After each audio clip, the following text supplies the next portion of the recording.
High, good morning. আমার অরবিন্দ। আমার একটা প্ল্যান আছে। প্ল্যানটা কি? বিনা যুদ্ধে বিশ্বজয় করা। তা বিনা যুদ্ধে বিশ্বজয় করতে হলে তার বিশ্ব চলে কিসের উপর নির্ভর করে? বিশ্ব চলে যে অর্থনৈতিক উপর নির্ভর করে, সামাজিক উপর নির্ভর করে, রাজনৈতিক উপর নির্ভর করে আর ধর্মীয় উপর নির্ভর করে। তাহলে হচ্ছে চারটে জিনিসের উপর। তো বিনা যুদ্ধে বিশ্বজয় করতে হলে চারটে জিনিসকে কন্ট্রোল করতে হবে। তা চারটে জিনিস কন্ট্রোল করতে চারটে সিস্টেম আছে আমার। কী সিস্টেম?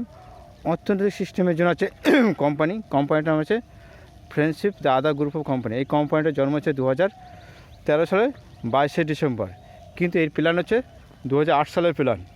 আর সামাজিকটা কি? সামাজিকটা হচ্ছে সামাজিক কাজকর্ম করার জন্য, যারা অবহেলিত তাদেরকে সাপোর্ট করার জন্য একটা ফাউন্ডেশন কি এপি ফাউন্ডেশন। এর জন্ম হচ্ছে 2013 ডিসেম্বর 22শে। এই প্ল্যানটা হচ্ছে 2008 সালে। এই দুটো প্ল্যান হচ্ছে 2008 সালে। আজকে কেন মার্কেটে আসতে পারেনি? কারণ লাইসেন্স বাই করতে পারেনি। লাইসেন্স বাই করতে পারেনি বলে মার্কেটে আসতে হবে না। লাইসেন্স না বাই করার জন্য মার্কেটে আসা যাবে না। আর দুটো বাকি হলো কি? ধর্মীয় আর রাজনৈতিক। আর রাজনৈতিক ক্ষমতা দখল করার জন্য কী দরকার? রাজনৈতিক দল। সেই রাজনৈতিক দলের নাম হচ্ছে নবোদয় জনতা পার্টি। এটা 22শে ডিসেম্বর 2014 সালে জন্ম। আর সামাজিক ধর্মীয় যেটা আছে, তা মানুষ যদি না থাকে তো ধর্ম দিয়ে কী হবে? এই যে সমাজে বিভিন্ন ধরনের মানুষ আছে, এক একজন এক এক ধর্ম পালন করে, কিন্তু আজকে কিন্তু ধর্মীয় অবক্ষয় ঘটে গেছে। আজকে রেষারেষি চলে গেছে, কিন্তু কেউ সঠিক মতন গাইডলাইন মানে না। ধর্মীয় যে যা ধর্ম মানে অসুবিধা নেই, কিন্তু কি একটা গাইডলাইন আছে না? ওর ধর্ম শত্রু হয়ে দাঁড়িয়েছে। এই তো সমাজে। তার জন্য কি মানুষ অ্যাকচুয়ালি যে মানুষই যদি না থাকে তার ধর্ম দিয়ে কী হবে? তার জন্য মানব ধর্ম। এরও জন্ম হচ্ছে 2022 সাল 2014 সালে 22শে ডিসেম্বর। তো খুব তাড়াতাড়ি মার্কেটে আসছি, কারণ এর আগে 3বার ব্যর্থ হয়ে গেছে এই চারটে সিস্টেম নিয়ে।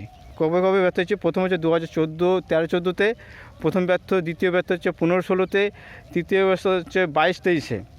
মানে 3বার ব্যর্থ হয়ে গেছে। এবার চতুর্থবার। এইবার যদি সাকসেস যদি না পায়, না সাকসেস তো পাবে, কারণ কি এত বছর আমি স্ট্রাগল মানুষ নিয়ে গেছি।